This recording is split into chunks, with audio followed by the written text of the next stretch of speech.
Okay, so I'm here with Perspective Philosophy. We've obviously had our share of disagreements over the years. Perspective said he wants to kind of both do an opening statement. The topic's going to be name the trait and the law of identity. So yeah, just you go ahead and make your statement. You offered that I can make one too. I don't really have that much to say, but yeah, you go ahead, then I'll make mine. Then we'll just do back and forth. Yeah, that's great. So I guess the first thing I'd like to say is, I am a vegan. I'll just quickly open that. I am a vegan. I do appreciate the purpose of Name the Trait and its function, its attempt to try and show the logical contradictions in non-vegans' positions when they try and affirm that a certain trait is a justifiable reason to, cause animal suffering.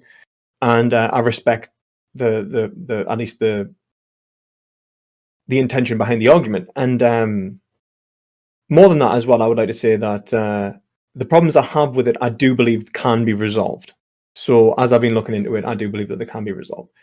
So the problems that I've seen in the past is essentially name the trait. When it comes up in a debate, I see it as normally when it's spoken, it's what is true of an animal that if we're true of a human would justify difference in treatment or stabbing them to death or whatever. Essentially you would like to say it justifies. Now, that isn't so much the problem, although it will have a problem depending upon the form, how we interpret the formal version of name the trait. So in the formal version of name the trait, if I'm right, I hope I've still got the newest and most up-to-date version of name the trait. It says, if your, this is P1, where I have the problem, by the way. If your view affirms that a given human is trait equalizable to a given non-human animal whilst retaining moral value, then your view can only deny the given non-human animal as having moral value under pain of P and not P. It's similar to the first, but it's not identical. The primary difference between them is the term given human and given animal, them two terms. These point to particulars or ostensive uses in which I could say that I have to be in direct relation to a particular human or a particular animal. This is essentially relates to the notions of primal identity or individualism or individualistic identity. So this means that traits can be specific and particular to determinate objects. So you could say this human has moral value while this human doesn't have moral value because of having particular identity X whilst the other has particular identity Y.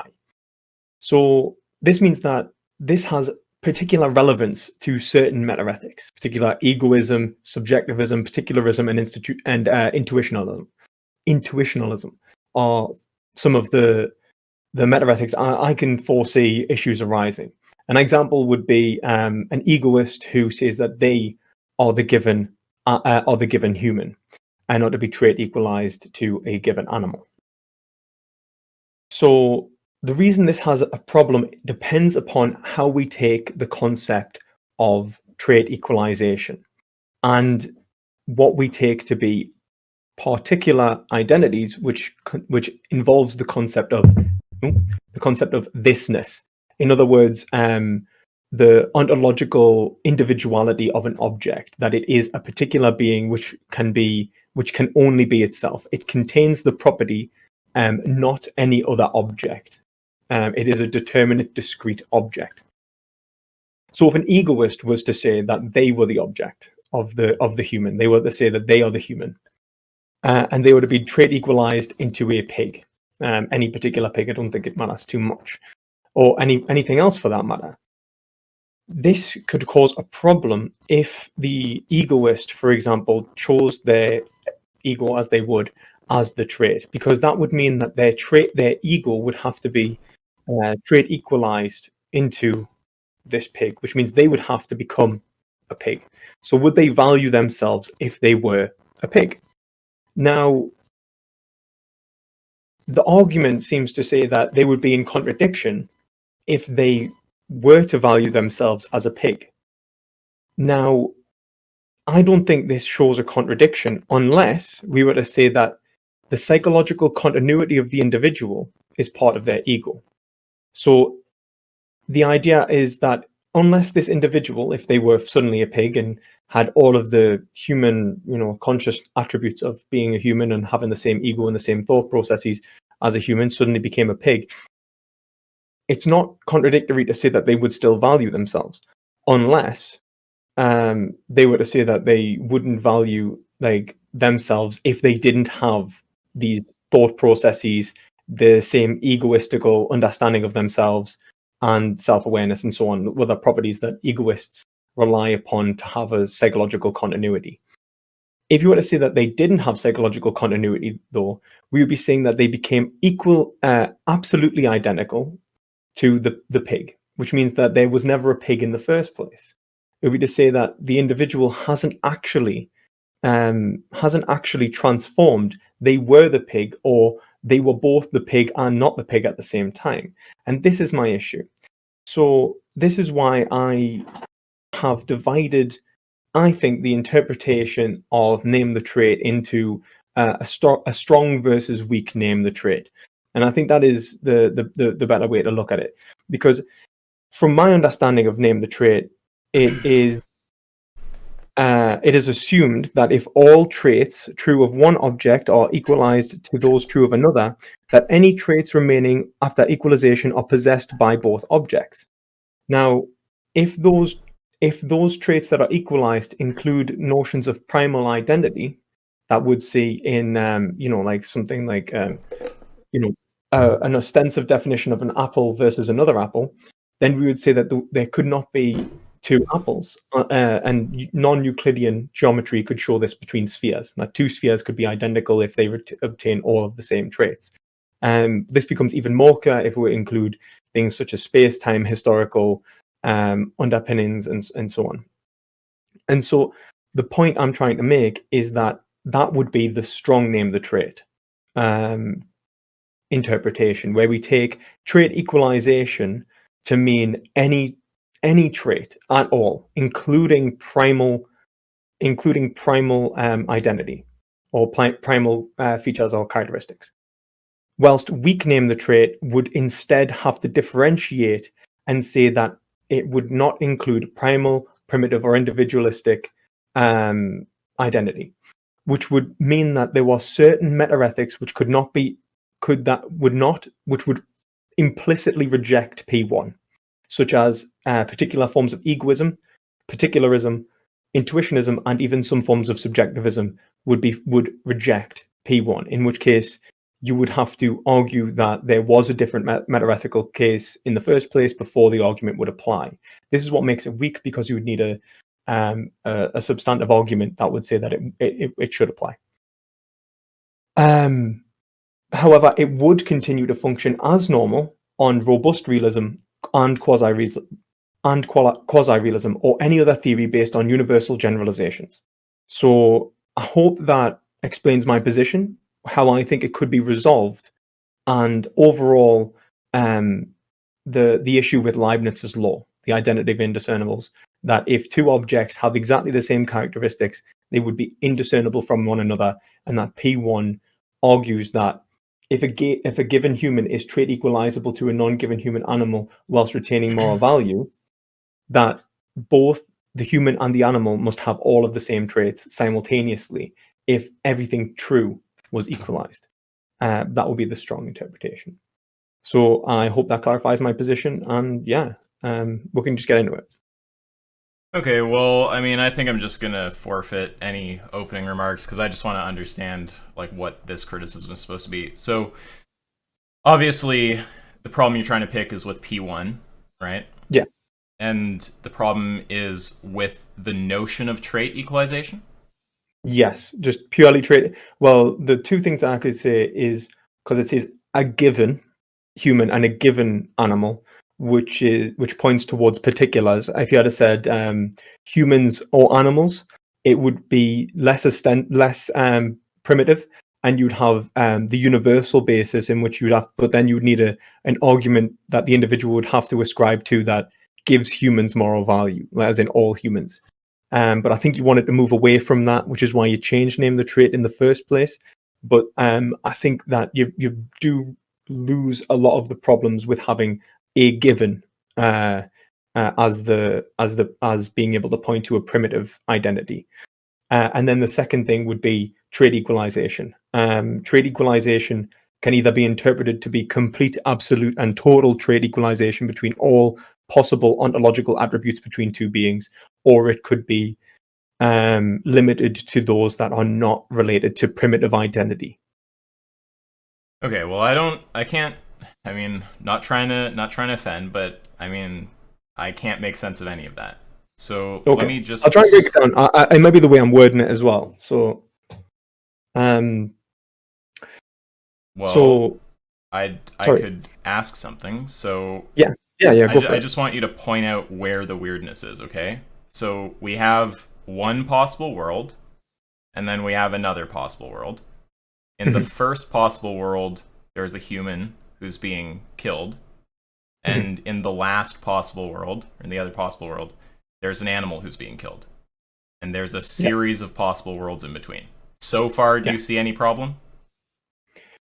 Not until not so far. No. Okay. It depends on what. It depends though, because I could foresee a problem if we were to take. Do you know a person called Adams? About a person called Adams. Sorry, before talking about a problem you foresee, can we just? What I was going to do was just lay out what trait equalization is talking about, and then try to see where you object. So Okay. you don't see an objection if, so far, when I say, here's a possible world where a human is being killed, here's a possible world where an animal is being killed, and there's possible worlds in between those two. No, not so far. Okay. Now, say that the worlds in between are just modifications on that first possible world. So we're just going to alter some propositions in that world to be more like the world at the end of the series. So, for example, in the last world, the being who's getting killed has lower intelligence. So one of the possible worlds in between would be a human with lower intelligence being killed. Do you see a problem with this? No, I don't see a problem. Okay. So that is what trait equalization is. Yeah. I understand that. I suppose my problem would be, and if I could give a similar example, let's say someone was to say, but before you give an example, I thought there was a problem with trait equalization, but it sounds like you just said there wasn't. There is, but it's whether it includes it's whether all traits are being equalized and whether the objects are. So, for example, if we were to say that there was a series of possible worlds in which a human and an animal are being made similar, which demonstrate marginal cases between each until we get to the point of the animal, right? So, like, you've got the one with lower intelligence, maybe diminished self-awareness, and then so on like that, until we reach the point of the animal. The issue would arise if it included a notion of primitive identity. So if there was something that was ontologically distinct about world A that could not be transmuted into another world, or transmuted in such a way that it could be trait equalized, it would implicitly reject P1. Now that I can't make any sense of. So I just don't understand. Like, so is the problem supposed to be that there's a contradiction? Is it a logical problem? It's a logical problem. Okay, it's a contradiction. It would be incoherent to say that. So, like, it would not logically follow. It would be that the sentence structure, like, if we allow it depends on how we define trait equalization. You see, because if we say trait equalization is to move all traits. Sorry, I just want to try to understand what kind of problem we're talking about before we go into talking about the problem in detail. When you say incoherent, is that supposed to mean that there's a contradiction? Yeah, I think there would be a contradiction. Which propositions form the contradiction? The contradiction is in the sentence structure of P1. It's incoherent. What is the contradiction, though? The contradiction is affirming that you can trait equalize a human and an animal in the form of primitive identities, as it all true, was it all, I'll use your terminology, sorry, that makes it easier, that all traits true of an object could be equalized. That's what forms the contradiction, because you'd have to say I'm not that asking what leads to the contradiction. I'm asking that is the what contradiction. Like, so you'd that say that a like a contradict. human, Wait, but a because you'd be saying that. contradiction. I'm looking for something that if I formalize it in a formal language, it's going to be false in all possible worlds. So I want something Okay. like P and not P. Okay, that something could be both trait equalized. That something is both trait equalized and not trait equalized simultaneously. Okay, yeah. So the contradiction is that that X can be trait equalized and X can't be trait equalized. The contradiction is that X has been trait equalized and X hasn't been trait equalized. Okay, X has been trait equalized, and it's not the case that X has been trait equalized. Yes. So if we say that we have a series of possible worlds, the first has a human being stabbed, the last has an animal being stabbed, setting up that series, that's all we mean by trait equalization. That is trait equalization. So I understand that, but have we set up that series?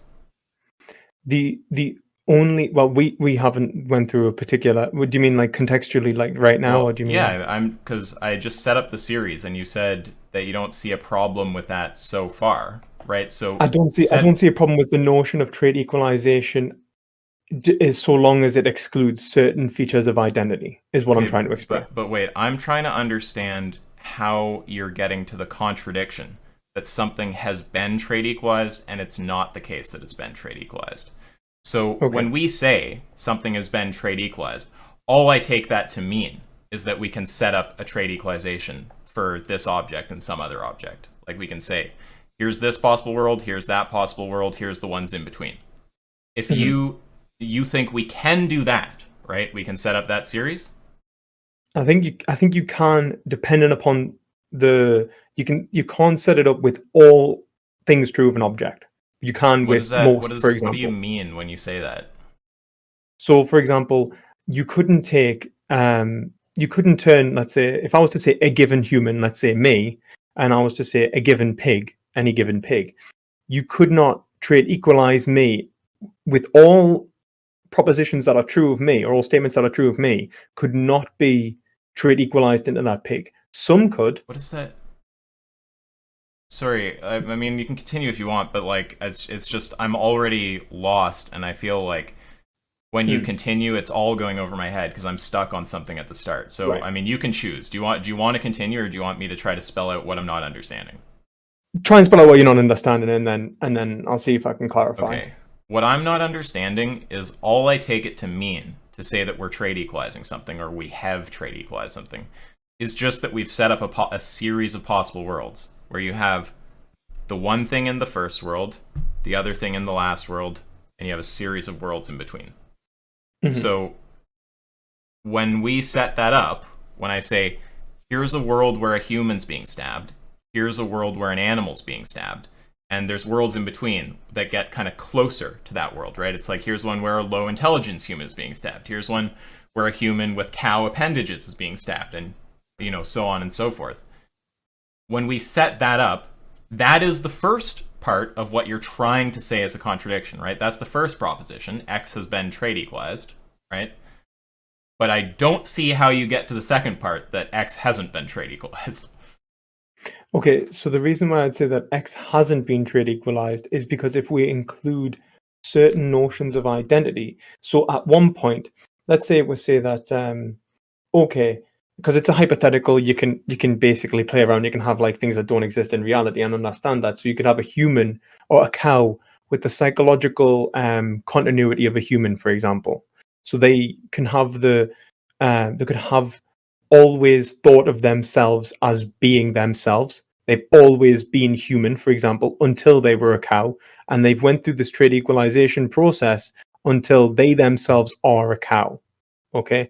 And you could put an egoist in that scenario. You could go, right, well, you are actually metamorphizing into a cow through a series of events, world one, world two, world three.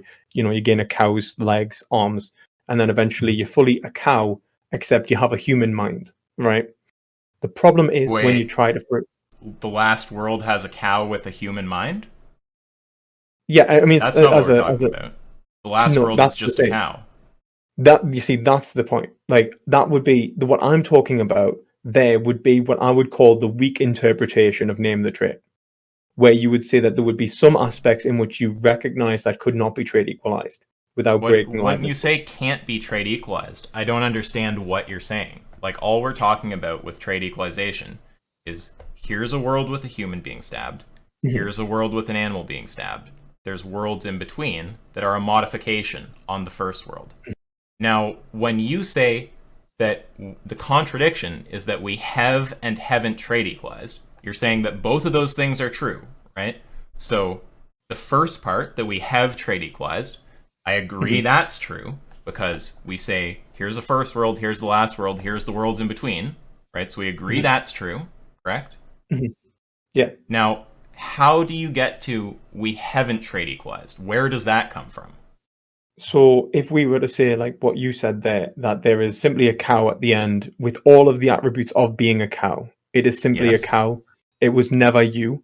It could Yeah, never have been you. It was a separate, discrete object. Yeah, of course. it's a separate. Right? My point is saying that if it was a separate, discrete object with the history of being a separate, discrete object, Hmm.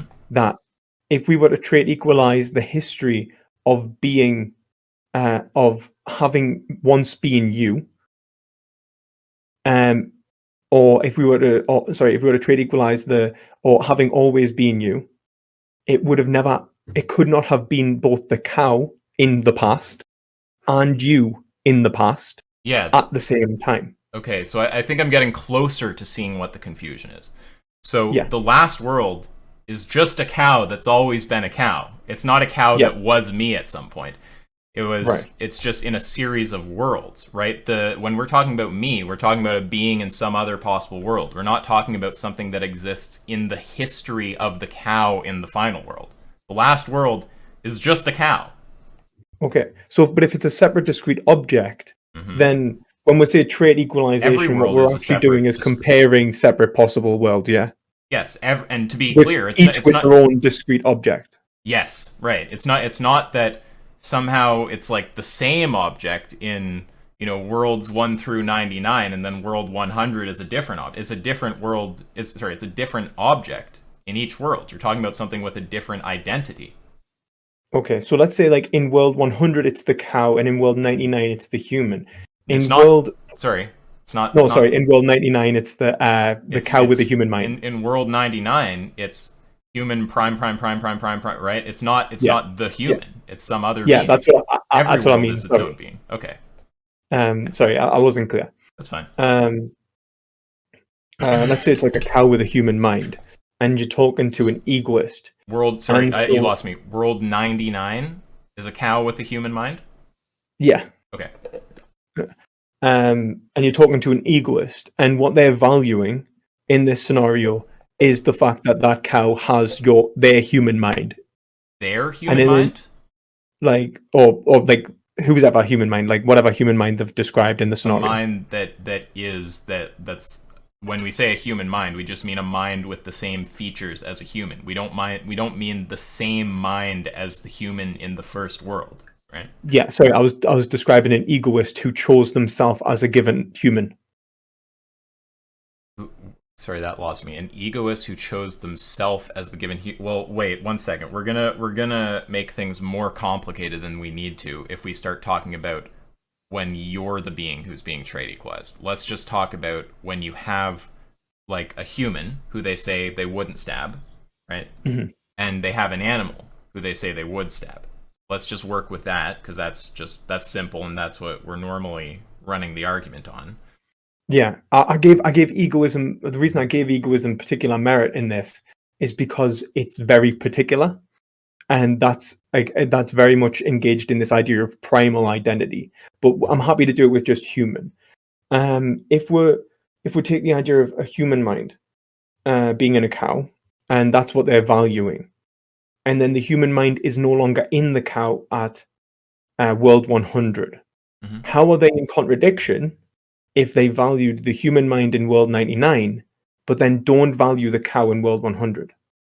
There's not you understand. Wait, so there's to answer. There's not necessarily a contradiction, but you understand that name the trait isn't always going to show a contradiction, right? Well, if their view affirms that it is trait equalizable, I think that's what you said. No, it's not. I mean, it's not the saying that it's trait equalizable that gives the contradiction. It's the trait equalizable while retaining value, and the being in the last world doesn't have value, right? If you say that you can trait equalize A to B while retaining value, that implies that the being in the last world has value. If you say the being in the last world doesn't have value, then you get the contradiction that the being in the last world does and doesn't have value. So to be clear, I'll just repeat for emphasis. It's not that if someone says trait equalization is possible, you get a contradiction, right? I think it's possible. I don't think I'm contradicting myself. The problem, though, you get a contradiction if you say it's trait equalizable while retaining value, and the being in the last world doesn't have value. Right. So there might have been. I think that maybe the problem has been the fact that when you've described the trait equalization process in the past, I've interpreted it as object A. Wait, can we stop for a second? Before, because this is what happened with Foot Soldier. When I pointed out to him a simple interpretation that made sense, he started justifying why his past interpretation, where there was some kind of a problem, was reasonable for him to take. Now, right now, I'm not arguing with you about whether your past interpretation was reasonable or not. I mean, we can talk about that later if we want. But what we want to clarify right now is if under a proper interpretation, you see a problem here. Now, well, under the we can debate the word proper.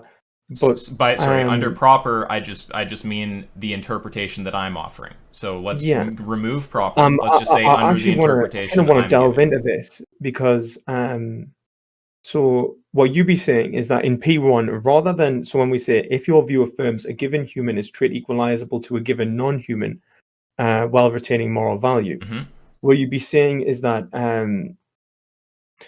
that if properties, all right, okay. Yeah, but value that in all of those worlds in the series, in none of them does value disappear. So then when you say in the last world, being doesn't have value, you get a contradiction. Okay.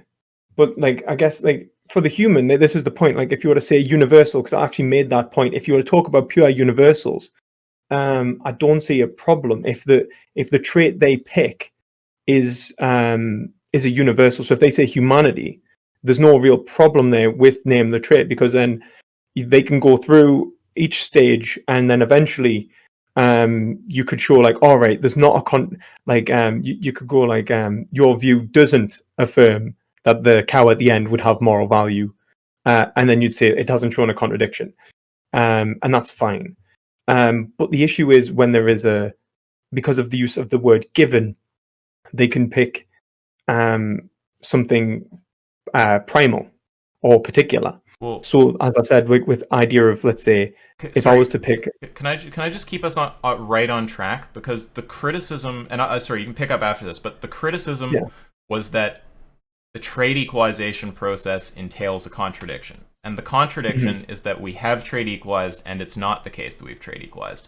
And I could understand what you were trying to get at there, where somehow the being in the last world has its own history and doesn't have its own history, or some weird thing like this. But once we clarify that the being in the last world is just its own being, it's got its own history, it doesn't have the history of the being in the first world or something like this. That's essentially what I was offering as a solution, this interpretation, because when I said there's a strong versus weak interpretation of trait equalization, what I was saying is that if we take trait equalization to not include thisness, primitive features of identity. What do you mean to not include it? Because you have that feature in the first world, so it's involved in the process. It just goes away somewhere.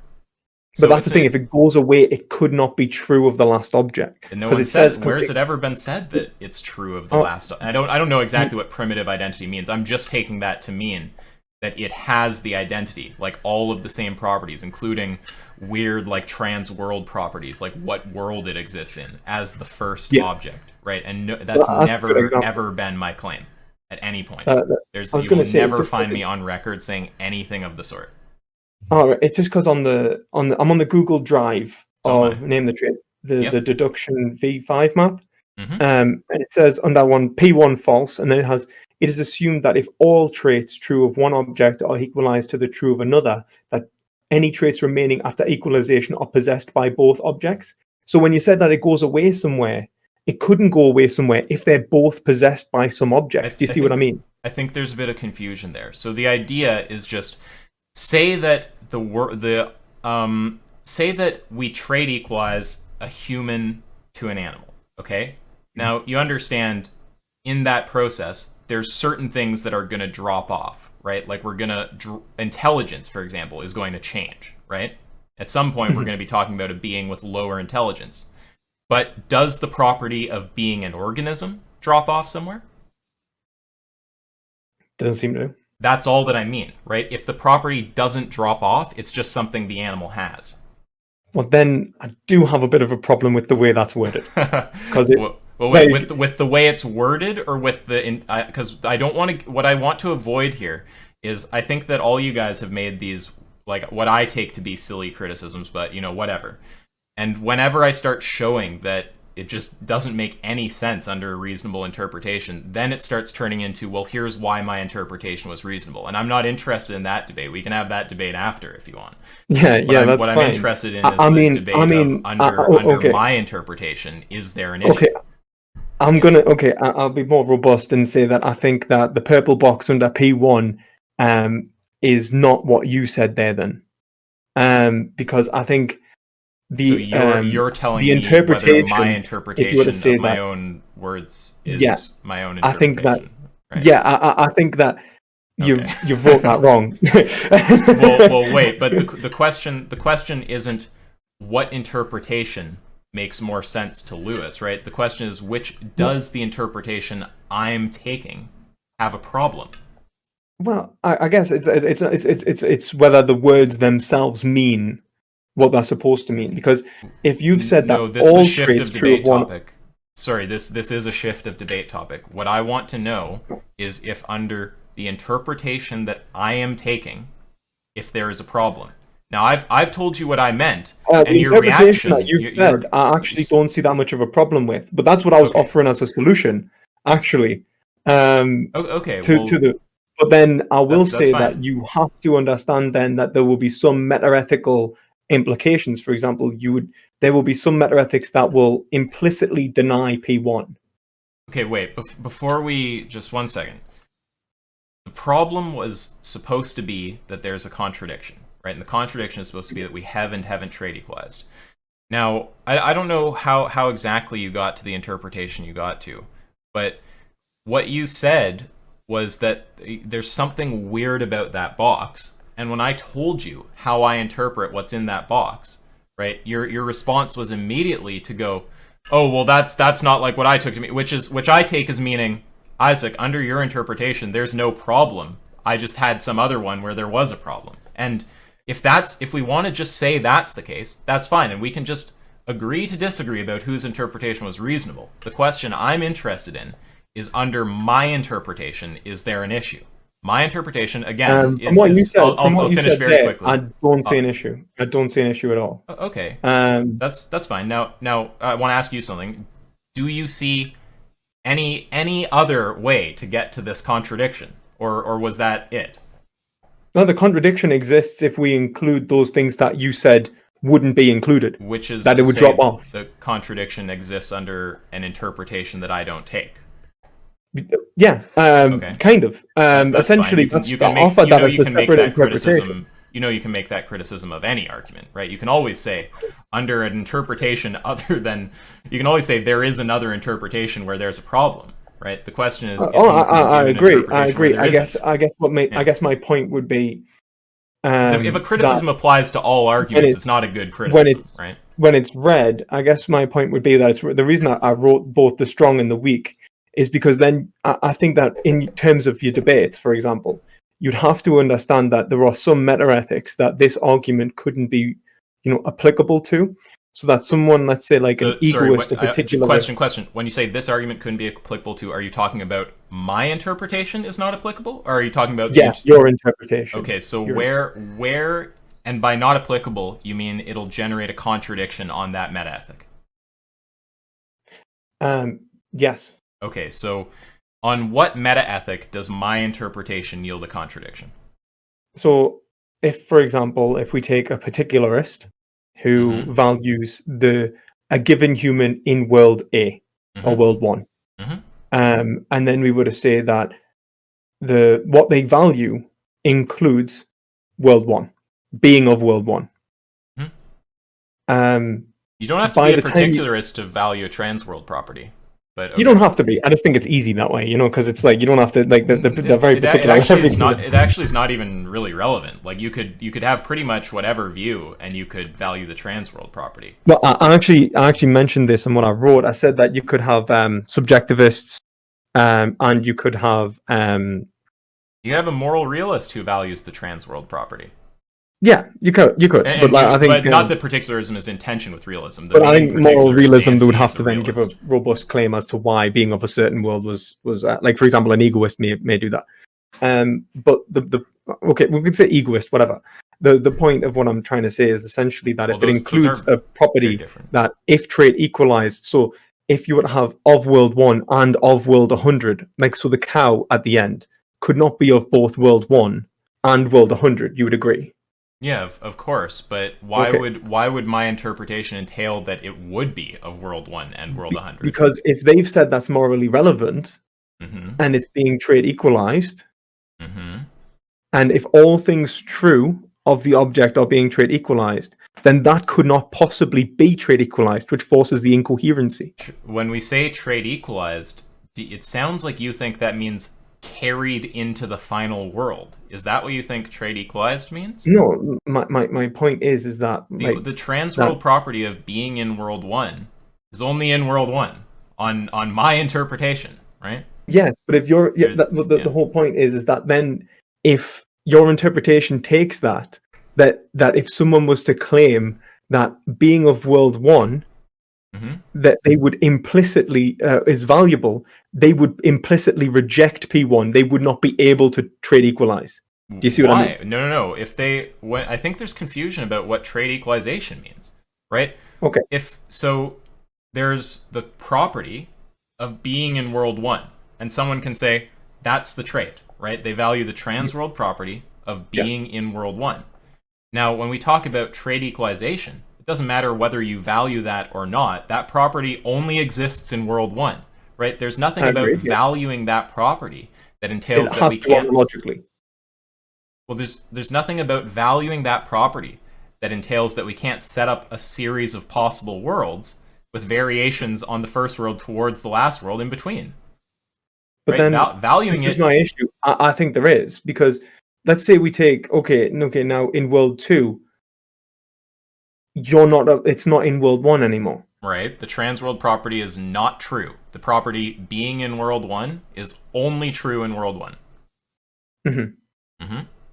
Whether you value it or not, how is it being equalized if that trait cannot be moved through that equalization process? All it means to all it means to equalize is to have one world, another world, and then a series in between where the first becomes more and more like the last. So how did you phrase your question? You said, how is it being trait equalized if it's only in the first world? If it doesn't include that what is being claimed to be morally relevant trait, like if that trait is not being moved from the original world but is of moral relevancy, how is it being equalized into the last one? Like, how is it true of the last object? It sounds again like you're saying that trait equalization is about properties in the first world somehow being like moved into the last world or something. I'm not sure what exactly. The only reason I'm saying that is because that is of that particular world. I don't understand. Say that we have intelligence, right? And we equalize a human to an animal. Intelligence drops off somewhere, just like being in World 1 drops off somewhere. How is there an issue there? But like, Trade equalization just means you set up that series of worlds. It doesn't mean that there aren't properties that drop off. The whole thing is that properties drop off as you move through the series of worlds. That's the idea. I'll try and formulate this a different way. Okay. So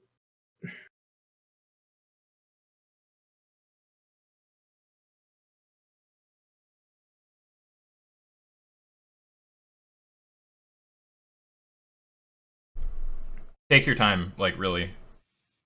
I'm just trying to say it in a way that's not going to be. No, it's fine. Like, honestly, take your time and think it out. We'll hash it out. Take as long as you need.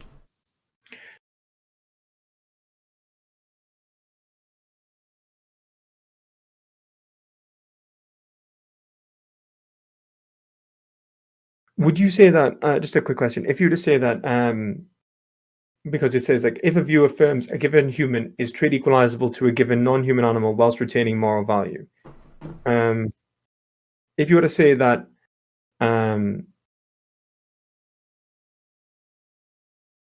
what you're trying to say. If you say that value is retained throughout the process, but that value is in virtue of a property that only exists in World 1, then that person is just contradicting themselves. They're just saying value is retained through the process, and it's not the case that value is retained through the process. Yeah, I guess. Well, I mean, I guess the way I would phrase it is that, let's say if we were to ask you a question like, if someone said, let's say, being of World 1, would you say that is trade like that?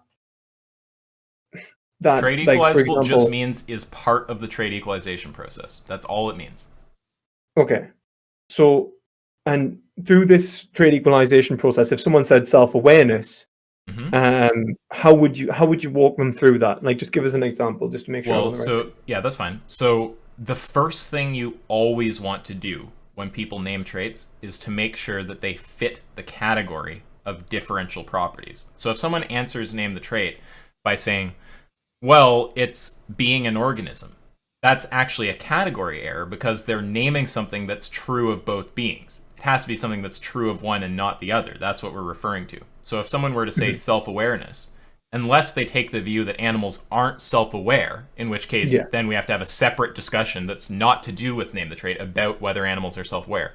If they say self-awareness, but they accept that animals are self-aware, that's just a category error. They're not naming something that's a differential property. They're naming something that's a shared property.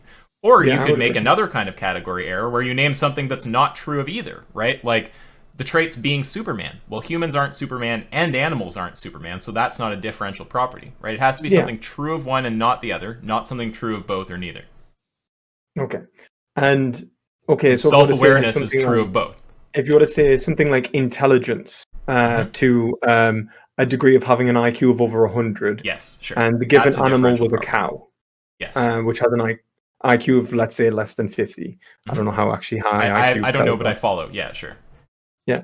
How would you walk them through that process? Well, I don't know what you mean by walk them through, but if you're asking... So, like, how would you trade equalize, sorry? Yeah, so at some point in the trade equalization process, intelligence would drop off. Okay, so if they valued intelligence, and it dropped off at, let's say, World 5, right? Now you have a non-intelligent, like marginal case of a human. Person. Yeah. And would you say that...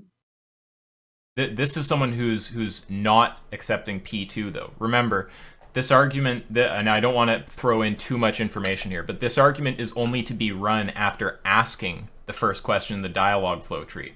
If someone says that, yeah, there's no trait, right? That's setting up P2 as true, right? So if you're talking about someone who's naming the trait, who thinks that there is a point where value drops off, you wouldn't even be running this argument on them. You'd be in the dialogue flow tree, right? Because that person doesn't accept P2. There is some point where value drops off.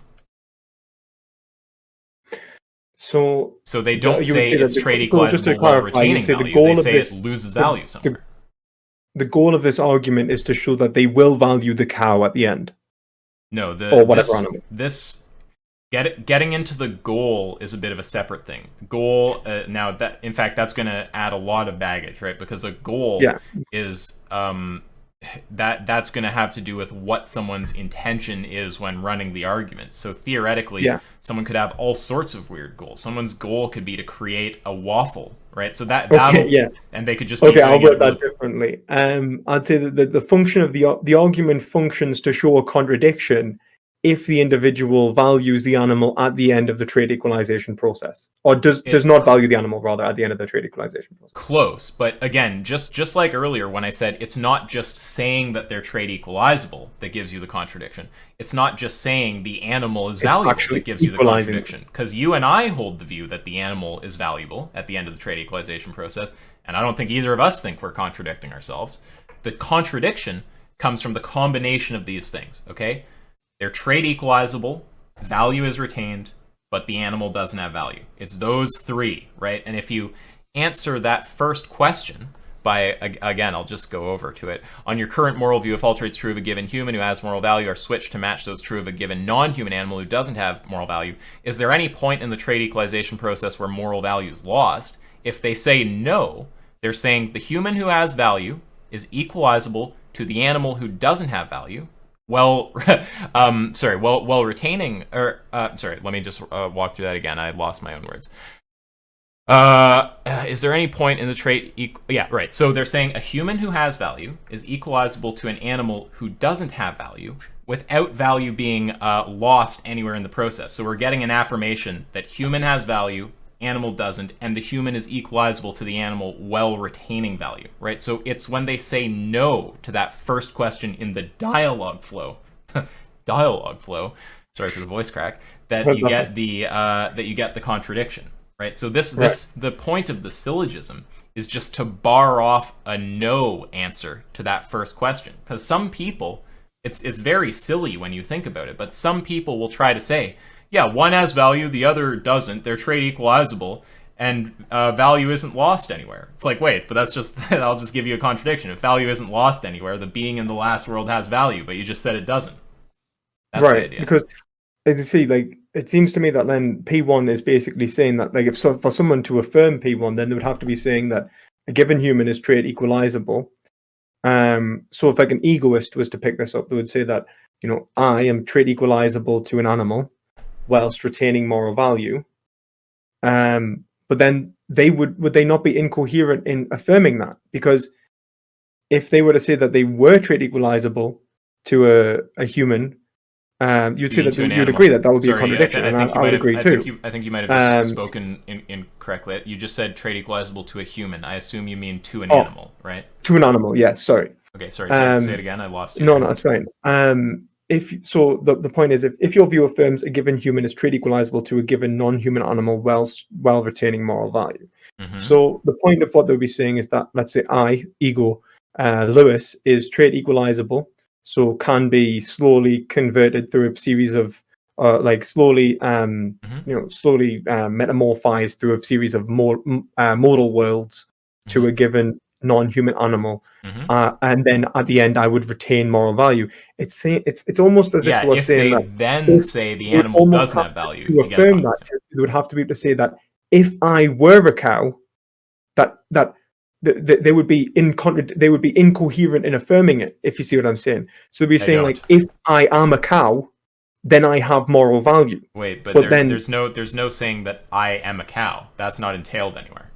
It kind of is for an egoist. So this is what I'm trying to say. I do not think so. If they say that, like, if they say that, like, that they are trait equalizable, and they accept that part of their traits is this psychological continuity, and that's they would have to basically say that psychological continuity was equalizable, and that could be that psychological continuity could exist within the animal. No, so that you keep misunderstanding what equalizable means. Equalizable doesn't mean that, like, any given property is going to be retained all the way through to the last world. Equalizable just means that you can perform the trade equalization on the being. Yeah, right? I guess is the point I'm trying to say. Intelligence, for example, drops off somewhere, right? Yeah. If they take a primitive notion of identity, as I don't know what that means. Like, what do you mean by primitive? So primitive would be like for example, it would be like direct relation ostensive. So No. like if I were to say like I this had cup, no idea. Yeah. so like this cup could only be this cup, if you know what I mean. And it couldn't be. And then if I had a separate cup here, it would have the property of not being that cup. Yeah. Those like notions of primitive identity would be to say that there are like for example, numerical identity would be like this. Sorry, just is there? I might be able to make it easier to understand for myself. Is there a distinction between identity and primitive identity? You could have aspects of identity which are like the reason I'm saying primitive because the idea of primitive identity would be to say that like make it easy for me, please. Is there a distinction between identity and primitive identity? There can be. Well, if they're either is or isn't. They either refer to the same concept or a different concept. Because identity includes like notions of numerical identity, for example, because there's not a single kind of identity. So if we were to say like there are certain identities, for example, in universals, where I could say they both share the identity of being a cup. Do you see what I mean? No, and I don't. I just don't understand if we're saying that. Look, I understand that you're trying to say that there's a contradiction, that trade equalization has happened and hasn't happened, and you think the contradiction exists on certain metaethics, you think it exists on egoism, and you think that that's because... No, I think that the egoist would implicitly... I think the egoist, if they were being rational, would have to reject P1. Wait, but that's a different criticism. I thought the criticism... Sorry, one sec, we might have lost track. Let me just clarify. Is the criticism now... Have we dropped the criticism that there's a contradiction, and we're just saying that the egoist just rejects P1? Yeah, that's my point. Like, if we take just to be clear, it's not about a contradiction. You're just saying it's not about a contradiction. If the egoist could not affirm P1, is what I'm trying to say. Oh, you mean that if the egoist accepts P1, they'd get a contradiction? Yes. Okay, so what would the contradiction be? Like the point is that like any egoist, particularist, or anyone who affirms that moral value exists in forms of primitive identity, that this argument couldn't be. You can't keep using that term if I don't know what it means. All right. Okay. Sorry. Yeah. Any form of like. If you just say identity, I know what you mean. Okay. Identity. Identity. That's fine. Sure. If they affirm that it is a particular identity. Mm-hmm. And that it cannot be, and that they always value the particularity of that identity, that they must always reject P1. And if we were to say that then there would be only certain applications in which name the trait, like you could present it to an egoist, and they would probably be very confused. But the point of what I'm saying is that it would only be applicable to certain metaethics then. That's why I described it as the strong versus weak. So like a strong, and that's not to say like in terms of let's just stay on that criticism. I'll just try to understand that, because this is largely you have the criticism. I'm trying to understand the criticism. So yeah, if the criticism is that for an egoist, accepting P1 as true yields a contradiction, I don't see why that would be. You seem to be saying that it's to do with them valuing identity. They value the identity of the being in World 1, that specific identity. Kind of like valuing the trans-world property of being in World 1. It's like they value something that's just specific to World 1. That's supposed to be part of the problem here? I guess what I'm trying to say is that so if we're to say so it says if your view affirms that a given human is trade equalizable to a given non-human animal whilst retaining moral value. Yep. So let's say the egoist would have to reject that as they're saying like my view doesn't, in all cases, like at least all, like depending upon, like they might be aware of it, for example. Sorry, but if another question. Are you saying that the egoist is rejecting that their view affirms a human is trade equalizable to an animal while retaining moral value? Yes. Okay, but that's rejecting the antecedent of a conditional. That doesn't falsify the conditional. Yeah, no, that's what I'm not saying that your argument's wrong now. But you were I'm saying saying that on egoism, it's it's a contradiction to accept P1. like it's only applicable to certain meta-ethical positions then.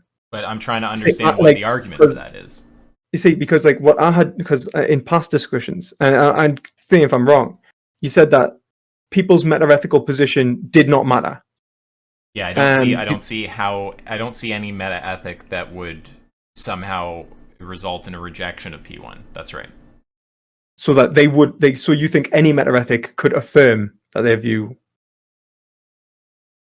Yeah, well, it's not. P1 isn't about affirming that your view says a human is trait equalizable while retaining value. That's just a claim, like that's just a proposition. It is the case that it's equalizable while retaining value. P1 is a conditional that if your view says that, then saying that the being in the last world doesn't have value gives you a contradiction. So you don't reject P1 by saying my view doesn't say that they're equalizable while retaining value. That's P2 that says that, right? Mm-hmm.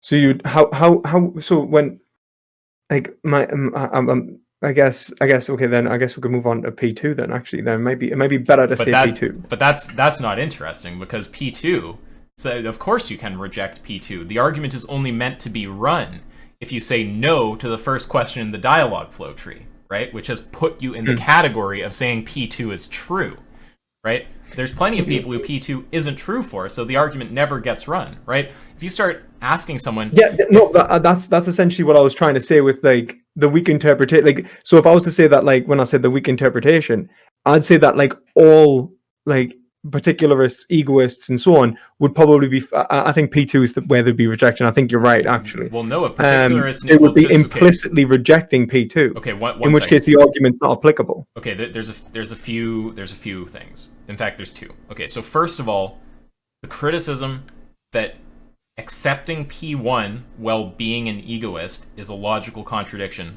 we're dropping that, right? Only because of the variation of interpretation where you say trait equalization does not include primitive identity, that it drops off. Yeah, I don't really care why, because why just sounds like an effort to identity of indiscernibles. Why just sounds like an effort to justify the past interpretation, which I don't care about, right? I'm just asking. So we're not anymore on this claim that if you're an egoist, it's a contradiction to accept P1. We're not saying that anymore. Not if the interpretation doesn't include, like, for example, certain forms of identity. You can always say, look, you can always say when someone asks you, is it a contradiction to be an X and, accept this thing? You can always say, well, under some interpretation, it's a contradiction, right? Because there's infinite interpretations, and you can just pick one that contradicts some proposition entailed by you being an egoist. I don't think.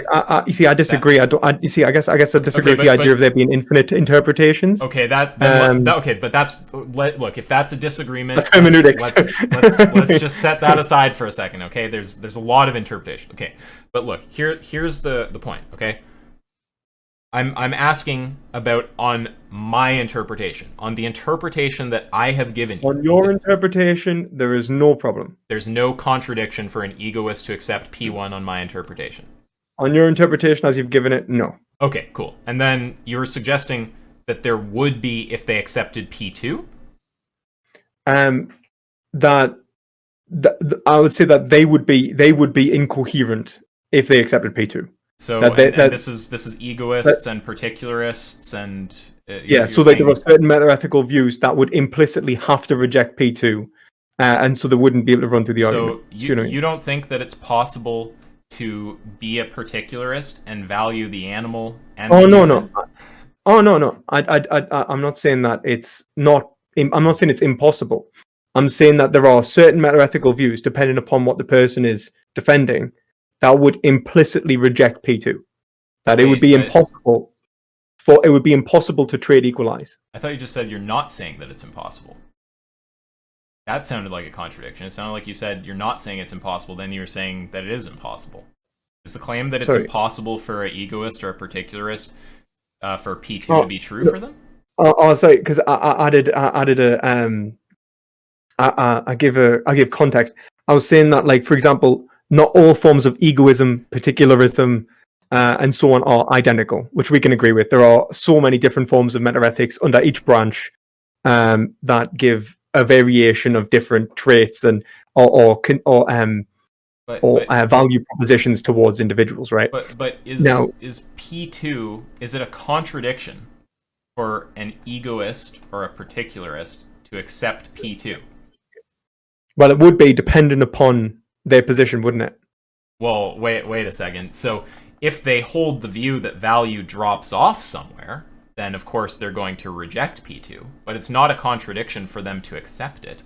Right? It's not a contradiction to be an egoist or a particularist and to say, yeah, when we set up that trade equalization, I value all this shit. I value the animal, I value myself, I don't know why we're running it on myself, but I value the human, I value the animal, I value everything in between. An egoist can say that, a particularist can say that, and if they can, then they'd be accepting P2.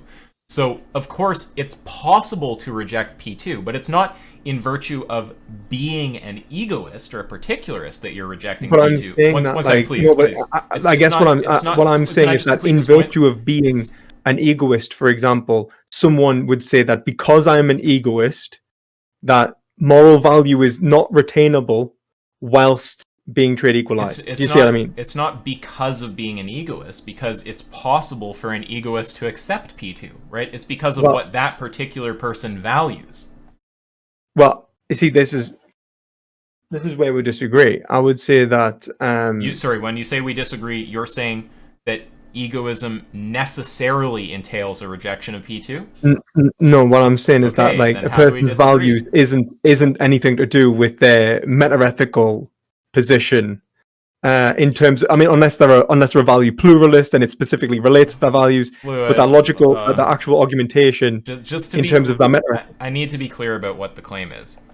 Sorry, I don't mean to be rude. Look, no, it's okay. I understand. Okay, I'm just getting lost with what you're saying. Are you saying that it's necessarily entailed by egoism and/or particularism that P2 is false?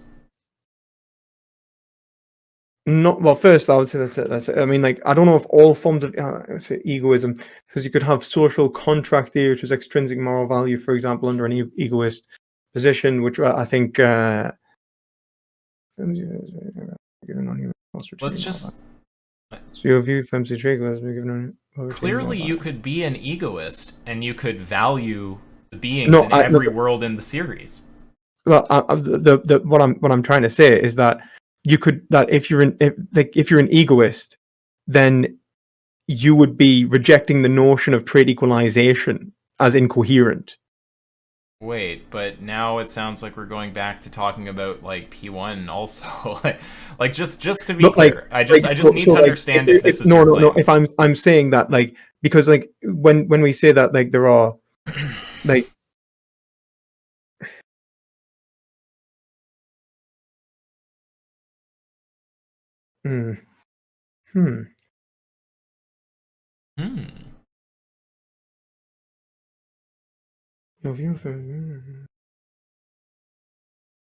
Look, just think about it. Obviously, someone could be a particularist, and they could, for particular reasons, right? There's no general principle of why they value the beings, right? For particular reasons, they value every being in every world that we're talking about, right? A particularist can say that. There's nothing about being a particularist that means you have to reject P2. I don't think I actually have an issue. So long as, like, I think that at this point, the only thing I actually have an issue is with this purple box that says that if all traits true of one object are equalized to those true of another, that any traits remaining after equalization are possessed in both objects. Do you want me to explain my interpretation again? Do you know that sphere diagram that you gave where it had, like, two spheres and then all of the things made equal? Veneer made that. That's from Veganimation. Yeah. I guess the point is that, like, the sphere is actually quite useful because that's an example given in metaphysics about Leibniz law and whether it would be the same sphere in non-Euclidean geometry. The point of what I'm saying is that certain metaethics if we were to include those traits as being, shifted over, would cause them to be the same sphere, because it would cause an indiscernible identity. Now, what you're saying is that they wouldn't be shifted over, and that they would actually be lost along the process of trait equalization, in which case I don't have a problem. Yeah, there are things that are lost and things that aren't. If you equalize me to you, okay, at some point the property of, having a green screen behind you right now is lost, and the property of, being a human isn't lost. There's things that are differential. I don't think we've really got a problem anymore. I don't even think we've got a problem anymore. Well, because I think that what I took it as is that all traits true of one object are equalized to those true of another. And I took that as including, like, obviously that they would actually obtain these traits. Yeah, well, if you're saying that's not the case, then we'll put it down to different interpretations. We can, I'm happy to do that. Sure. But yeah, but there's not a problem on my interpretation. That's I will say, if I may, and then this is not a criticism. Are you about to say your interpretation is justified? Just rewrite that purple box. Well, the thing is, I don't share your view that box is unclear. But let's just put that aside for a second. We can talk about that if you want, but it sounds like we're almost on board about the argument. We agree. Yeah, the argument, as far as you've given it at this point, I actually think is fine. Okay, and by fine, we mean sound. Sound. Okay, great. Well, that's really awesome. I'm happy about that. Do we want to have a whole conversation now about what interpretation is reasonable, or do we want to end? Do we want to talk about some other shit like moral realism? What do you want to do? I'm still free for another. I have a whole hour I can blow, so whatever you want to talk about, or we can end. I don't care. Whatever you prefer, Lewis. And thank you for taking the time to work this out and being good faith. I appreciate it. Oh yeah, no problem. I always intend to be in good faith. That's actually I think it's a characteristic of philosophy. I think it's unphilosophical to go into a conversation in bad faith. I think it's if you go into a conversation insincere and you're not pursuing truth, then you're a sophist. You're trying to find contradiction, and you're not trying to actually get towards truth. And I think that's how Taylor characterizes sophism as. I think characterizes sophism as being a differing in virtue of moral value and how they're actually approaching the conversation. And I like to hope that at least most of the time I at least try and be sincere as much as possible. I don't think at least I don't intend to be insincere. I'd have to sure, I'll accept that. And I don't know if all motivations other than truth seeking qualify for sophistry. I'd have to think about that. It seems like there could probably be other noble interpretations that aren't sophistry, but maybe that is the case. I'd have to think about that. But yeah, I'm glad we could get on the same page though. That's great. So yeah. I appreciate that. Yeah, and okay, so if we just have a quick thing about this little purple box. Sure. So if I was to say that all traits true of one object are equalized to another, I guess equalized just means we put them in the World Series. Okay, we'll put them in the World Series. But then it says that any traits remaining after equalization are possessed by both objects. Right. So you would say that after equalization, they wouldn't actually be there. I don't know what that means. So like for example, being of world 1 at world 100 wouldn't actually be there. Obviously. Okay, but then how could they be possessed by both objects? So when we say something is possessed by both, I'll just give an example. I think that's the easiest way, because when I did that before, you seemed to understand and agree. Yeah. So say that we equalize a human to an animal. At some point, does the property of intelligence drop off? Yes. Yeah, you have to say yes unless you think animals are human level IQ or something. And but does the property of being an organism drop off? No. No, so that's just to say any property that doesn't drop off is a shared property. That's all it's saying. Okay, and then you could have shared properties, and that's fine. They can be for example, categories are universals and stuff like that. That's great. Now I understand that. I don't know if I follow that, but continue. Yeah. But if we were to say that,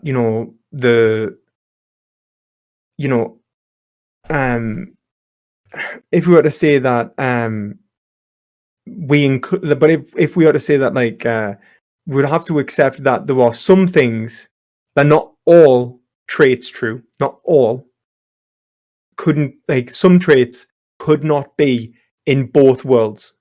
Yeah, So being a there's world let me A draw a and distinction. There's some things world that can't be that can't be there's some things that that can't be true of both objects. right, that can't be true of both objects, but that's not the same as saying that they're not trait equalized. Trait equalized just means they're in the process. But in which case, if they can't be true of both objects, then and just for people listening, to clarify, a trait that, for example, can't be true of both objects is existing in world 1. Yeah, exactly. That's brilliant. In which case, we would say that, like, so for example, it is assumed that all traits true of one object are equalized to those of another, that any remaining are possessed by both objects. So we would say that, like, for example, trait of being in world 100 that exists in the cow could not exist between both objects as well. So there are some I don't aspects. know if I heard that right. Sorry, continue. No, So it's the fine. human that was in world 1, that is the first object, I'm assuming, that is being oh, wait a minute, right? Yeah, because that would no longer. So what you would actually be doing at the end, the idea is to say that A equals A. It's a tautology at the end, yeah. You're just talking about you just. I mean, I don't know exactly how you mean that, but at the end, you just have the one being in the one world. Yeah, well, that's the thing. If you just have the one, then there's not two objects. So I guess what's confused us is that you've described two objects, two but at the end it sounds like there's only one, and it's tautological. Well, you see what I mean? Two objects refers to the one over here and the one over here in the different worlds. Yeah, it's not this object is in this world mixing together into a morph being or man bear pig or something. So it's confusing when you say that any traits remaining after equalization are in both objects, because after trait equalization there's only one object. It's just to say, like, I mean, I guess I don't know how to be any more simple. Like, all that I mean is what we both agreed makes sense, which is if something drops off, right? Like, say we're talking about intelligence, right? It's like intelligence drops off. It's not a shared property, right? Like, being in world 1 drops off. It's not a shared property. Being an organism doesn't drop off. That is a shared property. It's just to say, if it drops off, it's a shared property. Sorry, so I said that backwards. Ignore that last sentence. If it drops off, it's not a shared property. If it doesn't drop off, it is a shared property. And I completely get that. And so if it doesn't drop off, then you would say that it was possessed by both objects. Yeah, if it doesn't drop off, then it's a shared property. Yeah, except you kept saying that when we get to the end of trait equalization, there is just one object, a cow, for example. Both objects doesn't mean two objects in the last world. Both objects means the object in the first world and the object in the last world. Exactly, which means that there are some things true of the cow which still could not be true of the human. Yeah, there are things that are differential, and there are things that are shared, right? So, like, intelligence is going to drop off somewhere, right? They don't have the same intelligence. It's not a shared property. Being an organism doesn't. Being in world 1 does. There are some things. So you would agree that there are some things at the end that are true of the cow that still would not be true of the human. I mean, there's a whole shitload. It's two different worlds. The human, like, there's intelligence, right. There's, morphology, there's I don't know, like, the level of self-awareness, maybe. There's, like, the vocalizations they make. There's, like, the whole idea is that there's things that aren't the same between the cow and the human. Then in which case, like, I guess what confused us was it says that any traits remaining after equalization are possessed by both objects. Do you see what I mean? So I took it that everything that the cow would have would be within the human at the end, because the equalization process has been completed and that they both contain those traits. I don't know exactly how you mean that, but if the idea is, like, that the human, like, for some reason, something like being in world 1 is supposed to be a property of both, it's like, just no. Like, or anything like for example, the cow couldn't I mean, the fact that it is a cow, it couldn't have that's not a shared property. Obviously, a human doesn't share the property being a cow. So I guess I would honestly, and I don't know, like, the audience can decide whether I'm right in saying this as well, like, and whether they would understand this the same. But I truly think that if you say, you shouldn't say that any traits remaining after equalization are possessed by both objects, because that's not true. Well, when you say that, it's just like if it doesn't drop off, like intelligence, or sorry, like being an organism, it's something that they both have. Both objects, meaning the one in world 1 and the one in world 100, or however many worlds there are. I If think it's it'd if be, it's it'd be still better. there at the end, then it's something that the first being has also, right? Yeah, except for the identity of the object at the end, because the identity of the object at the end, if there are two objects and it's because you say both, it couldn't share that. You see what I mean? So it's either one or both. I don't, Do you know what I mean? I'm not So, sure if I followed. It's possible I misspoke, but it's just the idea is there are things that drop off and there are things that don't drop off. So there's things that are shared between the first world and the last world, and there's things that aren't. If they're shared, they don't drop off anywhere. If they're not shared, like for example, like the trans world property, they will drop off somewhere. yeah, and I am actually totally fine with that, Okay. but I do not like what you've written there does not say that. I guess I don't see how. Because what you're saying is that like if you were to say that anything shared would exist in both objects, at the end, that's fine. If you were to, well, no, you would say anything shared would exist in both objects. That's fine. But that's like saying, like, for example, at the start, a human shares the trait of being an organism with the cow. So there would have never been at the start. They would also share them. At the end, um, at the end, so at the start and at the end, they still share those traits. Like that is an unchanging relationship between object in world 1 and world 100. Yeah, it's just Um, there's things that drop off and things that don't. Yeah. in which case, it's like like that's fair enough. But then you wouldn't say that like that, but then you would say that you couldn't say that all traits true of one object. So like all traits true of the end object couldn't be in the first object, because not all. It's a particular set. It's the shared traits. Do you see what I mean? I'm not sure I see what you mean. It's just you just follow object 1, okay? You equalize object 1 to, object 2 over there in that other world. If something drops off, it's not a shared property. And if it doesn't drop off, it is a shared property. But there was, like, for example, there is something that the world that we're talking about, the world index, like the trans world property, that drops off, not a shared property. Intelligence, that drops off, not a shared property. would you Being would an you say that, like, organism for doesn't drop example, off. being On planet would Earth you, doesn't drop off, etc. so just to clarify, you would say that the cow, um,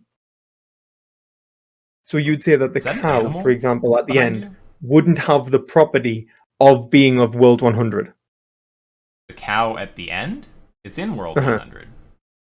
Okay, it's in world 100, and I mean, 100's an arbitrary number in case anyone's literally thinking. yeah, I know. I got that. I got that. I know you do. I'm just saying for people who end up watching. Uh, so let's say the cow, if that has that property, then you would say that that would not be true, though, of, obviously you agree that it wouldn't be true of the other object. Yeah, it doesn't. So the initial, well, yeah. So if the property of being in world 100. Yeah, could not be true. Yeah, there again, tons of things are not true of both objects. The But intelligence, the being in world 100 happens after the trait equalization process has occurred, yes? yeah. So you would say that it was true of one of the objects. I'm not sure I understand what you mean there. So Being in world 100 is true of the cow. yes. Mm-hmm. So if that's true of the cow, Mm-hmm. then how is it that any trait remaining after equalization is possessed by both objects if a trait is true, anything true of a particular object? Remaining in the first object as we equalize it. It doesn't remain because it wasn't there to start with in the first object.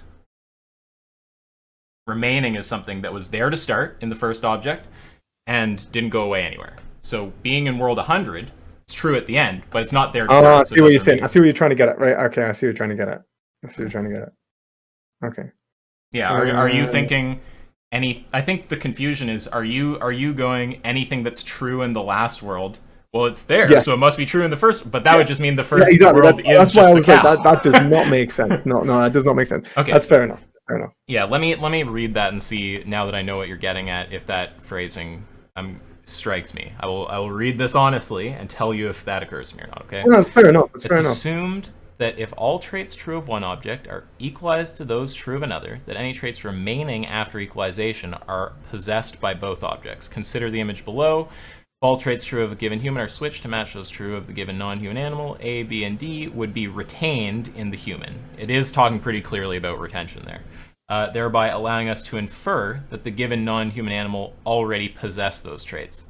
To me, I gotta say, I think it's clear, but I'm not going to tell you that, you're off in like complete crazyville with your interpretation. But, I don't think that there's sufficient basis for misinterpretation that I personally feel like I would give another iteration of the argument.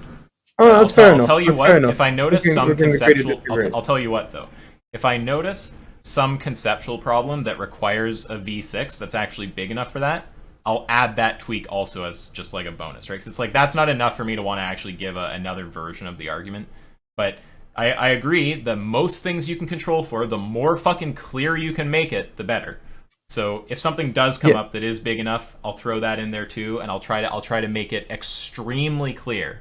They're talking about things retained in the first, or retained through the trait equalization my process, main issue, as in things that were true at the start in the first world.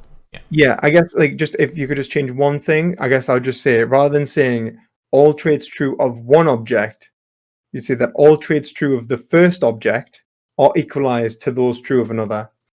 That would probably be me fine. Yeah, I appreciate that is more clear. Again, I don't Yeah. think that it's sufficiently problematic. Just because when you say I know, I understand. I understand what you're saying. You don't even need to object, repeat it. I understand what you're saying, and I'm just replying to it by saying I appreciate that there could be more clarity there. And if I, at any point, see an issue that's big enough to actually require a revision of this, I'll throw that in. But that alone is not enough for me to want to do a revision. I think that's fair. Fair enough. Okay. Anything else? Or? Well, I guess we could do a meta ethics debate, whether like because I want to get into that. That's a big one. Yeah, I mean, not now. I was going to say not now, because I've got to shoot off soon. Well, I found this a very good faith and reasonable conversation. And if you've always been this good faith, then I've misread you. I'd have to go watch your videos back and see if I can get this same read on you, or if I think they were bad faith. But I appreciate this conversation, and yeah, if you want to set up a future debate on whatever topic, meta ethics, something like that, that's fine also. Yeah, I was thinking maybe something like whether if subjectivism is true, whether veganism is meaningless. Yeah, or meaningful. I definitely don't accept that veganism is meaningless if subjectivism is true. So we can certainly debate that. Sure. I think that there could be issues with private language and stuff like that. So yeah. Could you hear that? My stomach just fucking growled like crazy. Did that come through the mic? No. I honestly, mine's. I'm starving actually. That's what I'm gonna go and eat actually. It's been a good conversation actually. I don't see. I think with the interpretation that you gave there, and I think a variation. I think a move between. I will say that. I suppose that I guess another thing that I would maybe recommend. I know you didn't make it. Do you know that sphere in which let's see. I'll just see if I can find it. I know what you're talking about. Yeah, it's the trait swapping animation. Yeah, the trait swapping animation. I'll just double check if I'm about to say the right thing because I don't want to. Yeah, I mean, I think we all know what's being talked about, but yeah. Yeah. Oh, you want to check for your own purposes? You want to just for me own sake that I'm not about to make I'm not being an idiot. Sorry, yeah, I thought you were trying to clarify to me what you're talking about. I'm like, I know what you're talking about. All right.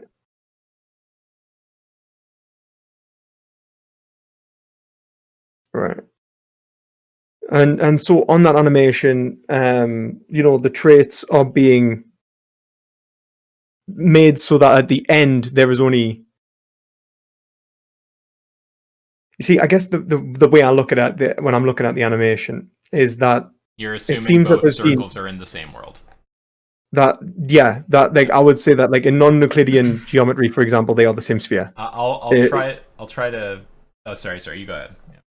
Yeah. Or there are two spheres and something hasn't been equalized. Do you see what I mean? I think what you want to think of it more like is two pictures of the same house at the end, right? It's like you're just looking at two pictures of the same thing. Yeah. Okay. In which case, I guess obviously would say that we would say that it can't be two pictures of the same house though at the end, because there couldn't be one object. I guess the issue is that if there was ever one, if you would include something like history, this is the issue that I have, that it could not have occurred. Is that like a dog or? Yeah, it's my dog. Sorry. If there was two pictures of the same house, then we would say that there was always only one house. But if we were to say that there was a trait equalization process, implies like a temporal aspect, that something is becoming something else. No, it's a trait equalization isn't temporal. It's across worlds. Mm-hmm. Yeah, but that means that but then when we talk about both objects, it seems that you should be thinking of it like this. You should be thinking of it like you're looking at two possible worlds, and with each change on that sphere, you're looking at a different possible world, and then finally, when they're the same, you're looking at two photos of the same world. Right. Okay. That I agree with, and I understand. But then, in which case, there is only one object, and there's not both objects. Do you see what I mean? There's two objects, as in there's an object in the first world and there's an object in the last world. But if you're saying there's two objects in the last world, but then you said that it has to drop off. But then you say that something then you said that something like trans-world identity would have to drop off. Clearly. Do you see what I mean? Unless you isn't there a position there of it's like modal collapse or some weird? I don't know about that. I think there's views where there's not different possible worlds, but I don't fucking know. Yeah, but forget I even mentioned that. I don't even know about that shit. But yeah. I was gonna say because I was actually gonna bring up Adams and his talk about I think he talks about how the necessity how the necessity of identity, and how that it doesn't follow that if it's possible that it's necessary. Yeah, I think that there's an easy move to deal with any kind of thing like that. Like if someone takes issue with the notion of possible worlds, you can just change to conceptualizable worlds or something, and that'll just get out of the problem. But then no matter what we do though, if it's a part of the numerical identity, for example, it has to always, for there to have been two objects, for there to be able to say that there was one and two, must always be a differential basis. If that drops off, then there could have only been one object. Do you see what I'm saying? I'm not sure I understand that. For one, for example, for an apple to exist, for example, if there was A and B, for there to have been, if A's identity is including the fact that it was once A or has ever been A, then for it to become B, and B includes the notion of it having always been B, then those two could not occur simultaneously. Yeah, you can't have something that was always B and was always not B. That's just obviously a contradiction. Yeah, in which case there could only be one. There could only have ever been one. So when you talk about both objects, for example, when you said both objects refers to in the last world and the first world. It doesn't say both objects in the last world.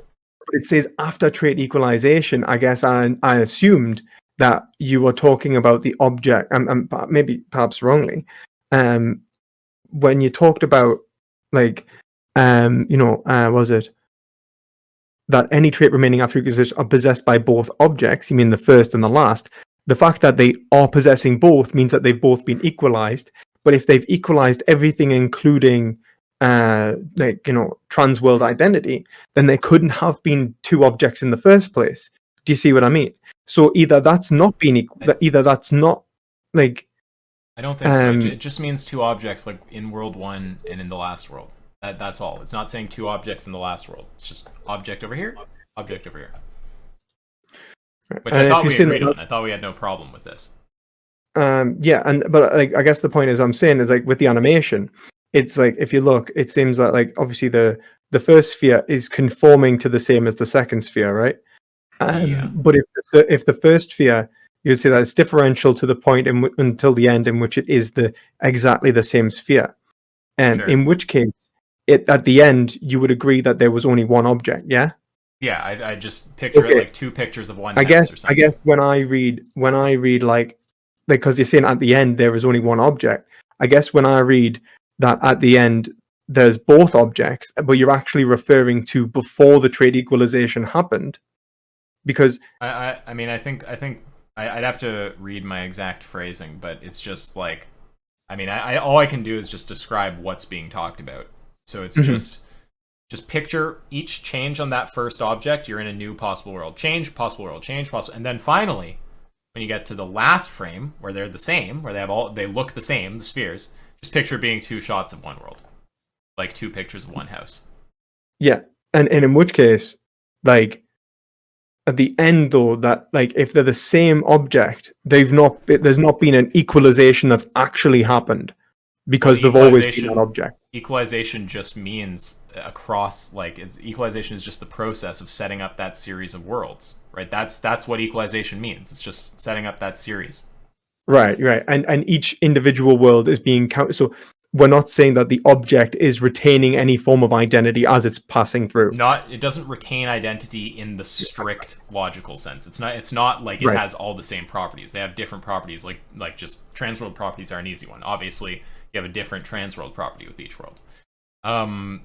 So when we're talking about retention, it's kind of like in a loose sense. Like you're just talking about, it's as if you're kind of tracking something, because you're talking about the being that is virtually like the being in the last world, except there's some slight differences. We're just tracking that thing. Yeah. That was what was confusing, is because when you talked about retention, it seemed as if at the end it had retained something, but then you were saying that it was a shot of the same world. Do you see what I mean? Not quite, but like I get that there's some. Sorry. Yeah, just because it seemed, because when you talked about retention and that it had retained, that's like retention is, the ongoing process of comparison, like that it is A, B, moving from A, B, C, D, and that in each process it's retaining. But then at the end, if it's the same object, then there hasn't been anything to retain or change. There's not been a change in the first place, because you said yourself, I think it's the same object. The confusion seems to be that you think the word retention implies that like the same identity in the strict logical sense of having all the same properties is somehow maintained through different worlds, and that's just obviously a contradiction, because the world is, for example, one of the properties, right? That's the transworld property. And but we agreed that you would obviously, like, for example, if for example, if someone said like, I value being of world 1, that like then that they couldn't, that's not something that is trade equalizable then. Trade equalizable just means able to be part of the process. It's not something that's retained. It's certainly something that's sorry, that's what I mean. I mean, it's not something that could be retained. Sure. Yeah, I think the confusion has been mixing up trade equalization and retention.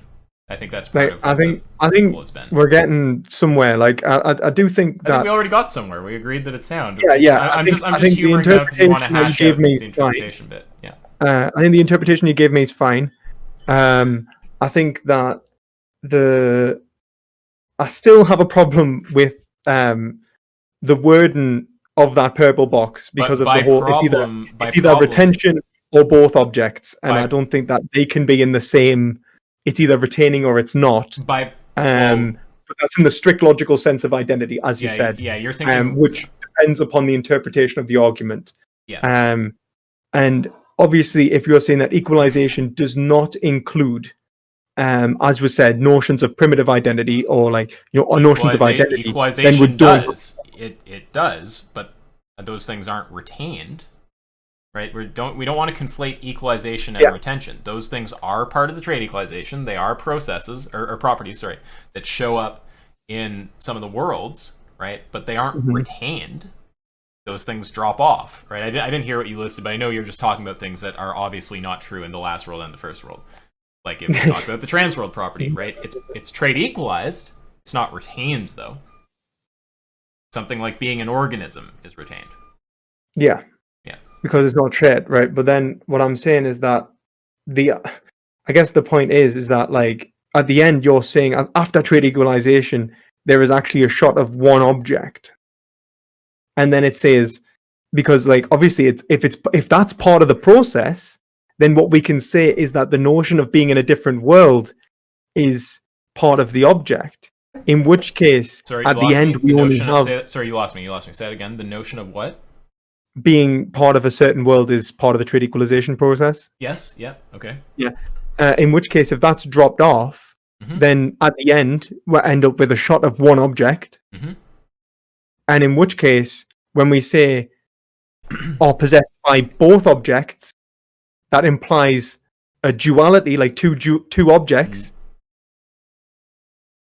Do you see what I mean? Not quite. The both objects refers to like there's an object in the last world and there's one in the first.